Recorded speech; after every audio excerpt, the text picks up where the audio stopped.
Assalamu alaikum students. The topic that we are discussing is Fourier transform. Fourier transform is basically a mathematical tool which analyze the signals.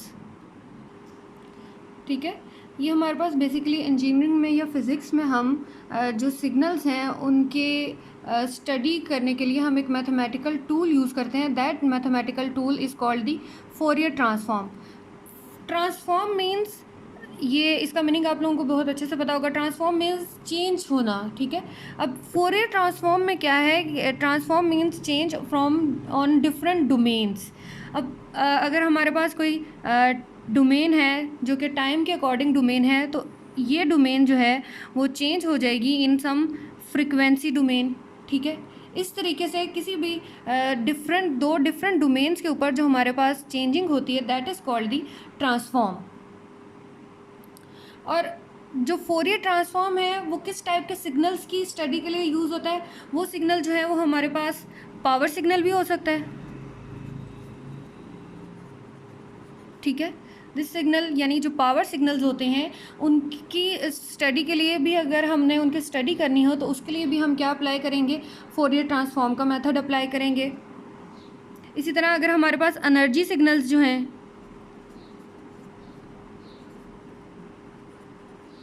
Energy signals, इनकी study के लिए भी जो है वो Fourier transform हम method use करेंगे. और इसी तरह इम्पल्स रिलेटेड सिग्नल जो हैं उनके स्टडी के लिए भी हम फोरियर ट्रांसफॉर्म मेथड यूज़ करते हैं.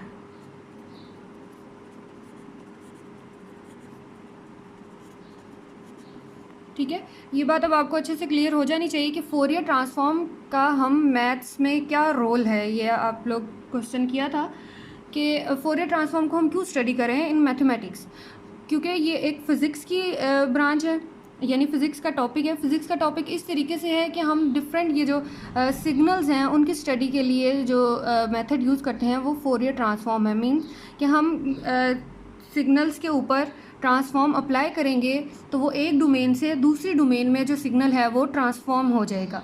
इसी तरह जो फोरियर ट्रांसफॉर्म है ये हमारे पास सिग्नल्स के स्टडी के लिए यूज़ होता है, लेकिन जो लेप्लास ट्रांसफॉर्म है that is use for to study the analysis of the circuits.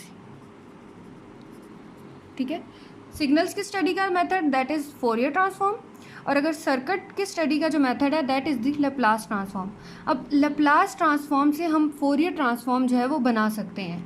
वो किस तरीके से बना सकते हैं, अब लेप्लास ट्रांसफॉर्म का क्या फॉर्मूला था. अगर मैं यहाँ पे लेप्लास ट्रांसफॉर्म में अगर हम एस को रिप्लेस कर दें with iota with some variable omega, ठीक है, तो ये हमारे पास क्या चीज़ बन जाती है, फोरियर ट्रांसफॉर्म की डेफिनेशन बन जाती है. ठीक है, तो लेप्लास ट्रांसफॉर्म से हमारे पास फोरियर ट्रांसफॉर्म में जो कन्वर्जन होती है वो किस तरीके से होती है कि अगर हम फोरियर ट्रांसफॉर्म की डेफिनेशन में एस को रिप्लेस कर दें विद आयोटा ओमेगा, तो लेप्लास की डेफिनेशन में तो हमारे पास क्या आ जाता है, फोरियर ट्रांसफॉर्म जनरेट हो जाता है. अब नेक्स्ट हम देखते हैं कि जो फोरियर ट्रांसफॉर्म है वो किस टाइप के फंक्शन के लिए एग्जिस्ट करता है. प्रीवियस जो मैंने आपको फोरियर ट्रांसफॉर्म की डेफिनेशन करवाई थी उसमें क्या कहा था कि जो फंक्शन है वो कंटिन्यूस हो, यानी पीस वाइज कंटिन्यूस हो. ठीक है, जो फंक्शन था ऑन दिस डोमेन यानी minus infinity less than x less than infinity, इस डोमेन पे फंक्शन क्या है, पीस वाइज कंटिन्यूस है. तो हम एक फंक्शन लेते थे ई iota omega x minus iota omega x. इसको अगर हम एफ ऑफ एक्स से मल्टीप्लाई करते थे और फिर इंटीग्रेट करते थे, देन हम कहते थे कि that integral is called the Fourier transform. ठीक है, तो अब हम देखते हैं कि जो फोरियर ट्रांसफॉर्म है वो किस टाइप के फंक्शंस के लिए एग्जिस्ट करता है. अब जैसे यहाँ पे मैंने सिग्नल्स की बात की, उसमें फोरियर ट्रांसफॉर्म जो है वो पावर सिग्नल्स के लिए एग्जिस्ट करता है, एनर्जी सिग्नल्स के लिए और इम्पल्स रिलेटेड सिग्नल्स के लिए एग्जिस्ट करता है.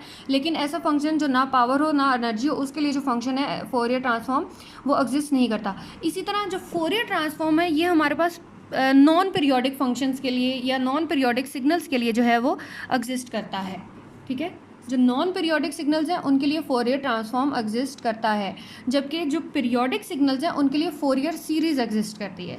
ठीक है, फोरियर सीरीज़ भी क्या है, ये भी हमारे पास मैथमेटिकल टूल ही है, लेकिन जो फोरियर सीरीज़ है वो एग्जिस्ट करती है फॉर पीरियोडिक सिग्नल्स, बट जो फोरियर ट्रांसफॉर्म है that exist for non periodic signals. तो अब यहाँ पे हम देखते हैं कि किस टाइप की कंडीशंस क्या होनी चाहिए कि कोई फंक्शन की फोरियर ट्रांसफॉर्म एग्जिस्ट करने के लिए। फर्स्ट कंडीशन तो ये है कि फंक्शन जो है वो आपके पास पीस वाइज कंटिन्यूस होना चाहिए डोमेन के हर फाइनाइट पॉइंट पे, ठीक है। फंक्शन की एग्जिस्टेंस की क्या कंडीशन है, if function f x is defined on whole real line from minus infinity to infinity, and first condition क्या होनी चाहिए कि फंक्शन जो है वो पीस वाइज कंटिन्यूस होना चाहिए ऑन एवरी फाइनाइट इंटरवल, ठीक है। ये जो इंटरवल गिवन है इसके हर फाइनाइट इंटरवल के पॉइंट्स पर जो फंक्शन है वो पीस वाइज कंटिन्यूस हो। और सेकंड कंडीशन क्या है कि फंक्शन जो है इस डोमेन के इन पॉइंट्स पर जो है वो एब्सोल्युटली इंटेग्रेबल फंक्शन हो। एब्सोल्युटली इंटेग्रेबल मीन्स कि जो फंक्शन का आप एब्सोल्यूट वैल्यू लो तो वो एग्जिस्ट करती है। सपोज आपके पास ये फंक्शन है minus infinity to infinity f of x mod d x less than infinity, means कि अगर आप फंक्शन की एब्सोल्यूट वैल्यू लो और उसको इंटीग्रेट करो तो आपके पास जो आंसर है वो फाइनाइट आना चाहिए। मीन्स कि फंक्शन जो है वो कन्वर्ज करता हो। कन्वर्ज करने का क्या मतलब है, फंक्शन तभी कन्वर्ज करेगा जब आपके पास जो है आंसर फाइनाइट आएगा, ठीक है।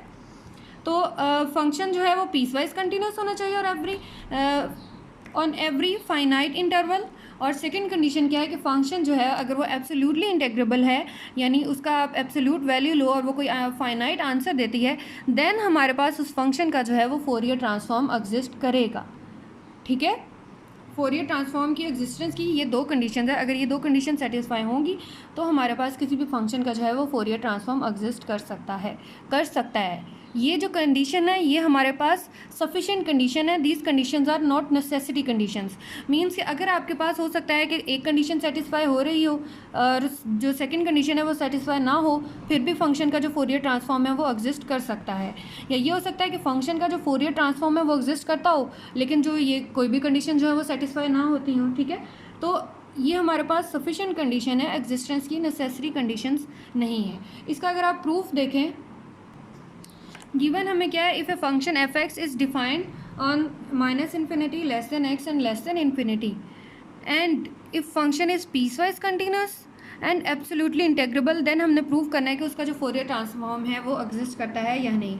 अब जो हमने फोरियर ट्रांसफॉर्म में की डेफिनेशन पढ़ी थी उसमें हमने क्या ये एक फंक्शन इंट्रोड्यूस किया था, ये वाला ई माइनस आयोटा ओमेगा एक्स, ठीक है।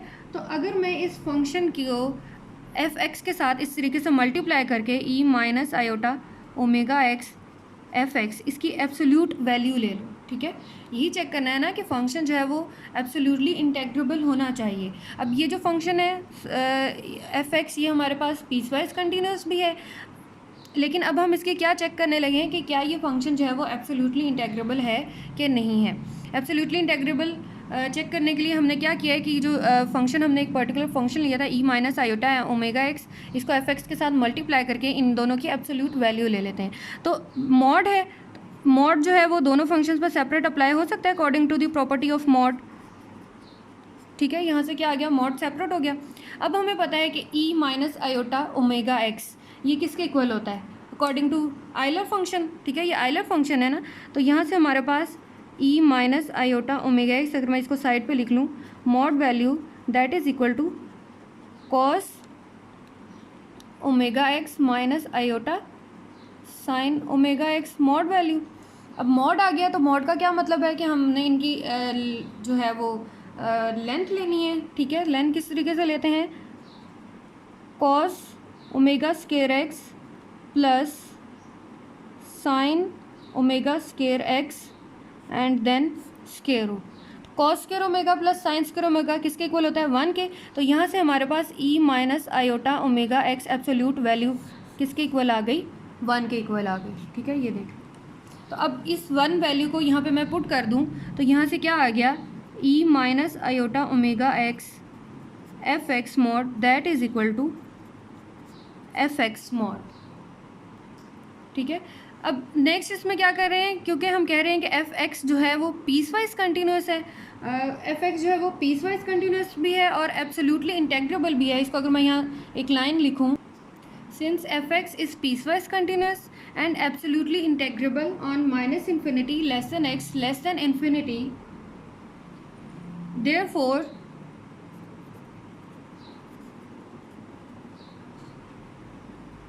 Integral minus infinity to infinity f x mod d x that is equal to minus infinity to infinity e minus iota omega x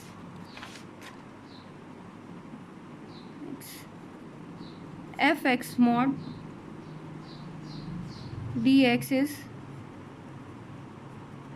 finite. ठीक है, फंक्शन जो है वो पीसवाइज कंटिन्यूस भी है और एब्सोल्युटली इंटेग्रेबल भी है। तो जब आप यही बात यहाँ पे लिखी हुई that integral from minus infinity to infinity f x mod d x. अब एफ एक्स मॉड की वैल्यू किसके इक्वल आई है, इसके equal e minus iota omega x, और जो एब्सोल्यूट वैल्यू है वो क्या है, फाइनाइट हमारे पास एब्सोल्यूट वैल्यू है। दैट मीन्स हम यहाँ से कह सकते हैं कि ये जो इंटेग्रल है ये भी हमारे पास क्या आ गया, ये फाइनाइट आ गया। अगर ये इंटेग्रल फाइनाइट आ गया है तो यही बात हमने की है कि अगर फंक्शन पीसवाइज कंटिन्यूस है और एब्सोल्युटली इंटेग्रेबल है तो हमारे पास जो फंक्शन का है वो फोरियर ट्रांसफॉर्म भी जो है वो एग्जिस्ट करेगा। ठीक है, अगर फंक्शन जो है वो पीसवाइज कंटिन्यूस भी है और एब्सोल्युटली इंटेग्रेबल भी है, मींस कि हमारे पास जो फंक्शन एब्सोल्युटली इंटेग्रेबल था तो फाइनाइट आंसर आना चाहिए एब्सोल्युटली इंटेग्रेबल की। यही बात मैंने आपको यहाँ पे भी बताई थी कि जो फंक्शन है वो अगर फाइनाइट आंसर देगा तो इट्स मीन, यानी फंक्शन का इंटेग्रल जो है फाइनाइट आंसर देगा तो मीन्स फंक्शन जो है वो इंटेग्रेबल है। तो अब यहाँ पे हमने क्या चेक किया कि फंक्शन जो है वो एब्सोल्युटली इंटेग्रेबल है, पीसवाइज फॉर कंटिन्यूस भी हो गया और एब्सोल्युटली इंटेग्रेबल भी हो गया। तो hence by definition of Fourier transform की डेफिनेशन क्या थी, minus infinity to infinity e minus iota omega x f x d x. Definition में ही मैंने ये बात की थी कि फोरियर ट्रांसफॉर्म तभी किसी भी फंक्शन का एग्जिस्ट करता था जब हमारे पास ये वाला जो इंटेग्रल है वो फाइनाइट आंसर देता है। ठीक है, तो ये तीनों बातें सेटिस्फाई हो गई कि फंक्शन पीसवाइज कंटिन्यूस भी था, एब्सोल्युटली इंटेग्रेबल भी हो गया। अगर ये दोनों कंडीशन सेटिस्फाई हो जाती हैं तो जो हमारे पास फंक्शन का फोरियर ट्रांसफॉर्म है वो भी एग्जिस्ट कर जाता है। ठीक है, अब ये मैंने एक एग्जांपल कंसीडर की है, F of x equal 1/x। अब हमें पता है कि ये जो फंक्शन 1/x है ये हमारे पास पीसवाइज कंटिन्यूस नहीं होता minus infinity to infinity domain के हर फाइनाइट इंटरवल पर। ठीक है, एग्जिस्टेंस हमने चेक करनी है कि क्या 1/x का फोरियर ट्रांसफॉर्म एग्जिस्ट करता है कि नहीं।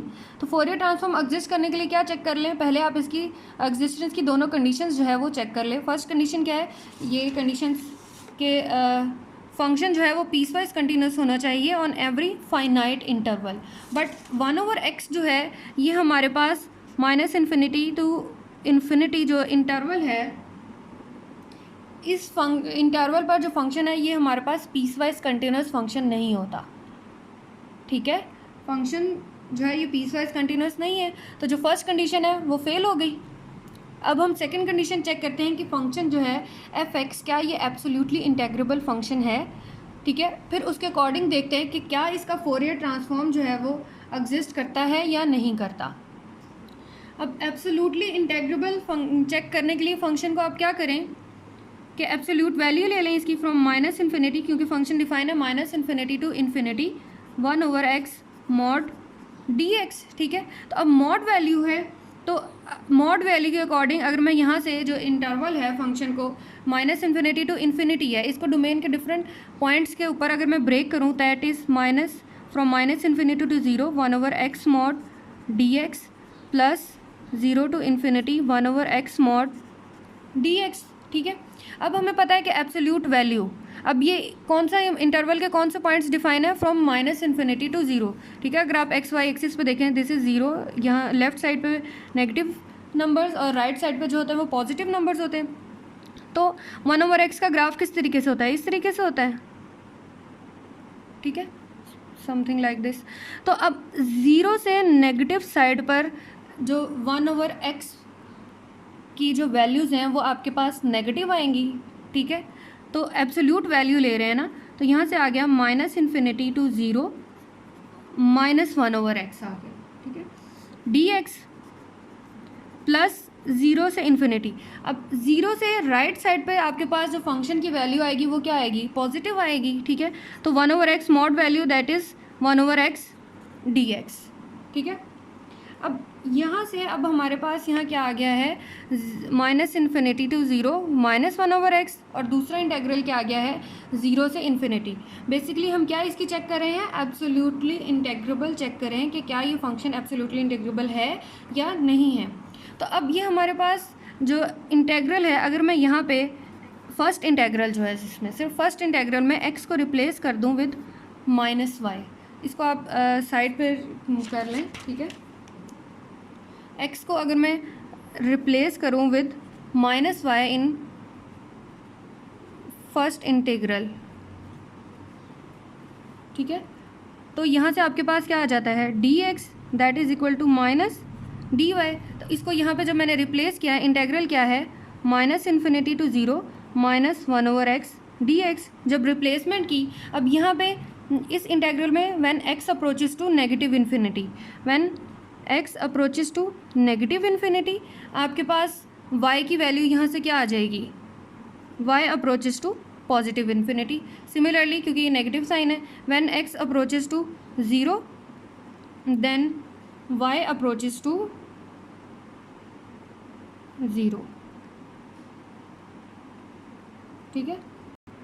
अब इसमें रिप्लेसमेंट करें, यहाँ से इंटेग्रल क्या कन्वर्ट हो गया, फ्रॉम इन्फिनिटी टू 0 -1/, अब x की जगह पे हमने क्या रिप्लेस करना है, विद -y, और dx किसके इक्वल आ गया, -dy के इक्वल, ठीक है। ये माइनस कैंसिल हो गया, तो यहाँ से आपके पास क्या आ गया, minus integral from infinity to 0 1/y dy। तो इसको मैं यहाँ से कन्वर्ट कर सकती हूँ from integral from 0 to infinity, ठीक है, integral from 0 to infinity 1/y dy, ठीक है।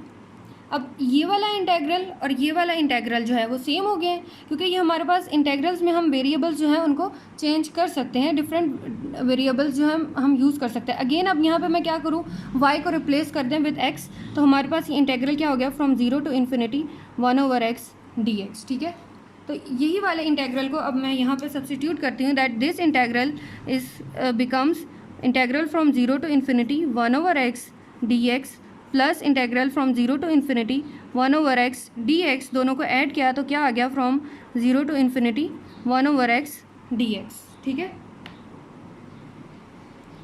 अब फंक्शन जो है वो सिंप्लीफाई हो गया है, एब्सोल्यूट वैल्यू जो को हमने रिमूव किया पहले, और फिर उसके अकॉर्डिंग इंटेग्रल को जो सिंप्लीफाई किया है। अब यहाँ से इंटीग्रेशन ले लें, तो इसकी इंटीग्रेशन क्या आ जाएगी, सिंपल ln x आ जाएगी, और लिमिट ऑफ इंटीग्रेशन क्या है, फ्रॉम 0 टू इन्फिनिटी।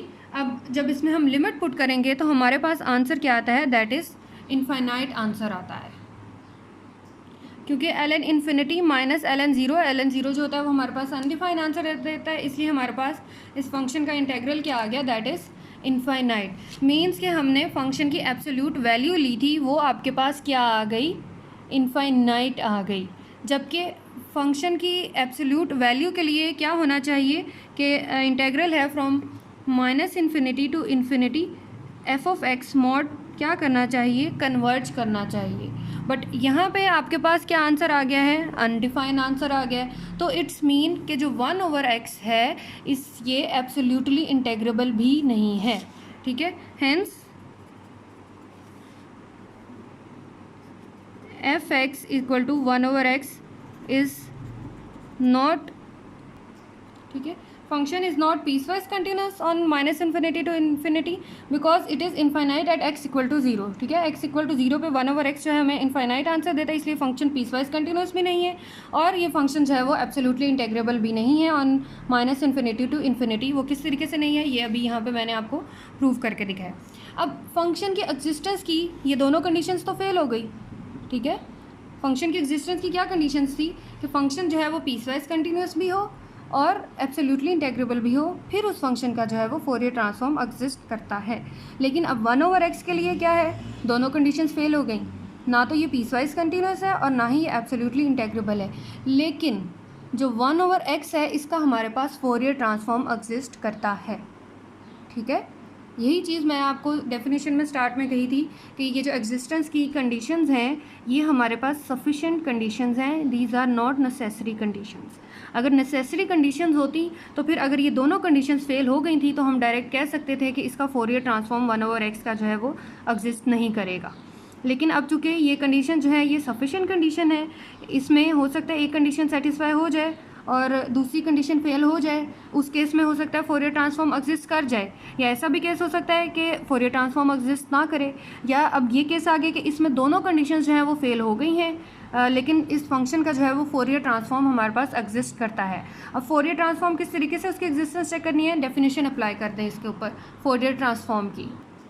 अब यहाँ पे मैंने क्या किया है 1/x के ऊपर फोरियर ट्रांसफॉर्म की डेफिनेशन अप्लाई की है। डेफिनेशन क्या थी, that f of omega that is equal to Fourier of 1/x। Definition apply की integral -∞ to infinity exponential 1/x। अब 1/x क्या है, हमारे पास ऑड फंक्शन होता है, ठीक है।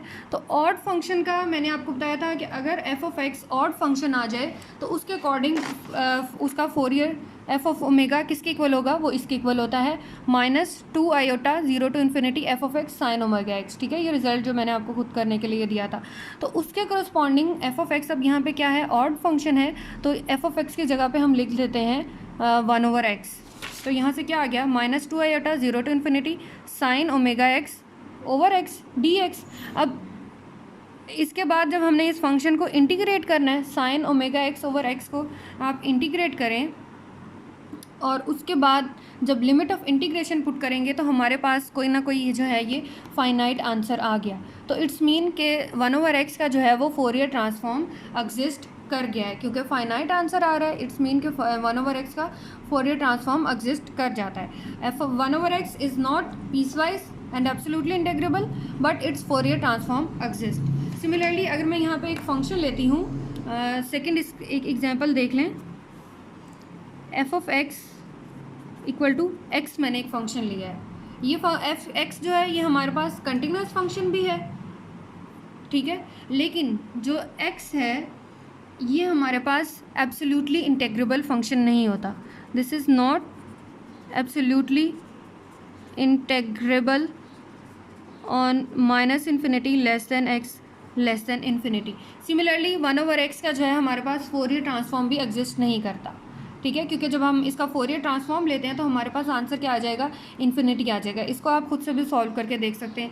सिमिलरली थर्ड एग्जांपल इसमें क्या है कि जो हमारे पास sine function sine omega t and cos omega t, ये वाले जो फंक्शन है, सारे जो ट्रिग्नोमेट्रिक फंक्शन है साइन कॉस टेन, ये सारे फंक्शन जो हैं ये हमारे पास एब्सोल्युटली इंटेग्रेबल फंक्शंस भी नहीं है। सेम इसी पैटर्न पर जो हमारे पास इनका जो फोरियर ट्रांसफॉर्म है वो भी एग्जिस्ट नहीं करता, ठीक है। इनका फोरियर ट्रांसफॉर्म जो है एग्जिस्ट नहीं करता, लेकिन अगर हम इनके ऊपर कोई स्पेसिफिक डेफिनेशंस अप्लाई करें, नेक्स्ट हम इनकी कुछ प्रॉपर्टीज़ वगैरह पढ़ेंगे, उसके अकॉर्डिंग हम इन फंक्शंस का जो है वो फोरियर ट्रांसफॉर्म कैलकुलेट कर सकते हैं। लेकिन अभी ये जो हमने एग्जिस्टेंस की कंडीशंस पढ़ी हैं दो, उस कंडीशन के अकॉर्डिंग हमारे पास ना तो एक्स का फोरियर ट्रांसफॉर्म एग्जिस्ट करता है, क्योंकि ये फंक्शन एब्सोल्युटली इंटीग्रेबल भी नहीं है और इसका फोरियर ट्रांसफॉर्म भी एग्जिस्ट नहीं करता। सिमिलरली जो ट्रिग्नोमेट्रिक फंक्शंस हैं ये भी एब्सोल्युटली इंटीग्रेबल फंक्शंस नहीं होते और इनका जो है वो फोरियर ट्रांसफॉर्म वो भी एग्जिस्ट नहीं करता। होपफुली आप लोगों को अच्छे से क्लियर हो गया होगा कि फोरियर ट्रांसफॉर्म बेसिकली होता क्या चीज़ है और हम इसको किस पर्पज़ के लिए यूज़ करते हैं, ठीक है। साइन कॉस ये सारे जो बेसिकली मैथ्स में हम ग्राफ्स को डील करते हैं, तो ग्राफ्स के अकॉर्डिंग हमारे पास डिफरेंट कर्व्स ड्रॉ होती हैं। सपोज कोई कर्व इस तरीके से ड्रॉ हो रही है, एक्स वाई प्लेन पे है, इस तरीके से जो वेव्स हैं या हम इनको बेसिकली ग्राफ बोलते हैं। तो अगर हम इसको डिफरेंट इंटरवल्स में डिवाइड कर दें, इसको पीरियोडिक सिग्नल कंसिडर कर लें या नॉन पीरियोडिक सिग्नल कंसिडर कर लें, या हम सिंपल इसको एनर्जी सिग्नल या पावर सिग्नल, जो इस तरह के ये डिफरेंट हमारे पास जो फंक्शंस हैं ये आपको डिफरेंट टाइप्स के सिग्नल्स देते हैं। तो उन सिग्नल्स के ऊपर जब हम डेफिनेशन या फोरियर ट्रांसफॉर्म अप्लाई करते हैं तो उसके करस्पॉन्डिंग हमें कोई ना कोई उनके जो है मेन रिजल्ट्स मिलते हैं, जिनको हम इनकी स्टडी के लिए यूज़ करते हैं। और वो रिजल्ट्स किस फॉर्म में आते हैं, उन रिजल्ट्स की स्टडी को हम बोलते हैं फोरियर ट्रांसफॉर्म, या जो मेथड अप्लाई करते हैं उसको हम बोलते हैं फोरियर ट्रांसफॉर्म, ठीक है। होपफुली क्लियर होगा। नेक्स्ट अब इसमें हम इसकी कुछ प्रॉपर्टीज़ या जो है डिफरेंट थ्योरम्स हैं उनको डिस्कस करेंगे। Thank you so much.